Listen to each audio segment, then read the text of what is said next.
भ्रष्टाचारी कट्टर बेईमान अरविंद केजरीवाल को कंडीशनल बेल मिली है।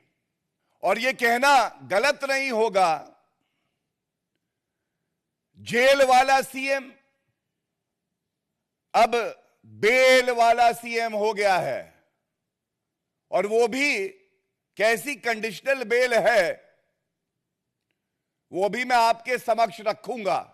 और इस आदेश के आने के बाद सबसे पहले जो अहम है, अति आवश्यक है, दिल्ली की जनता की आवाज जो भारतीय जनता पार्टी उठाती रही है, अरविंद केजरीवाल को तुरंत चाहिए कि वो अपने पद से इस्तीफा दे दें। लेकिन बेशरम अरविंद केजरीवाल ऐसा करेंगे नहीं, क्योंकि अरविंद केजरीवाल में एक बूंद नैतिकता नहीं बची है। जो अरविंद केजरीवाल राजनीति में आकर कहते थे कि अगर किसी नेता पर आरोप लग जाए तो इस्तीफा दे दे, आज वो कंडीशनल बेल पाते हैं। और तब भी 6 महीने तक किसी संवैधानिक पद पे कोई व्यक्ति बैठा हो, उसके लिए तो एक दिन अगर वो जेल चला जाए तो बहुत बड़ी बात होती है, इस्तीफा दे देना चाहिए। यहां 6 महीने तक जेल में रहकर आए और आज कंडीशनल बेल मिलने पर भी इस्तीफा नहीं दिया है। और यह कहना गलत नहीं होगा, भ्रष्टाचार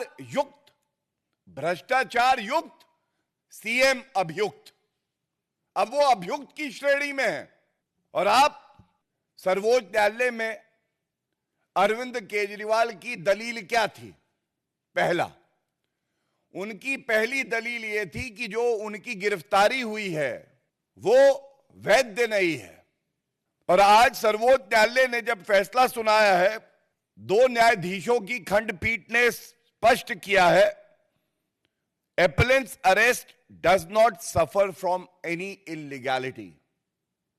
भ्रष्टाचारी कट्टर बेईमान अरविंद केजरीवाल और उनकी पूरी पार्टी जो कि भ्रष्टाचार में लिप्त है, जो प्रोपेगेंडा चला रही थी, आज सर्वोच्च न्यायालय ने उस प्रोपेगेंडा का खात्मा किया है। दूसरी बड़ी बात, अरविंद केजरीवाल अभियुक्त है। एक अभियुक्त के पास संवैधानिक अधिकार होता हो न्यायालय जाए और अपने सारे चार्जेस को खत्म करा ले। It is called quashing of all charges that have been made, and that power vests with the Honorable Supreme Court and the High Court. It must be noted that Arvind Kejriwal, seeking this relief, never got the relief from the Honorable Supreme Court and the High Court, and the charges were never quashed. ये निरस्त नहीं किए गए।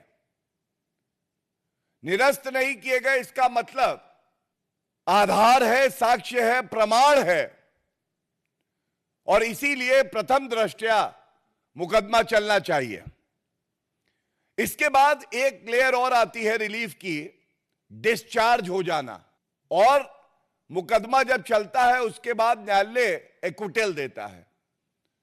तो आम भाषा में जनता के लिए पहले क्वॉशिंग नहीं हुई, डिस्चार्ज नहीं हुए, और एक्विटल का तो सवाल ही नहीं है क्योंकि अब ट्रायल चलेगा। तो फिर यह भ्रष्टाचारी पापी आपको बताना होगा कि आज अरविंद केजरीवाल इस्तीफा क्यों नहीं दे रहे।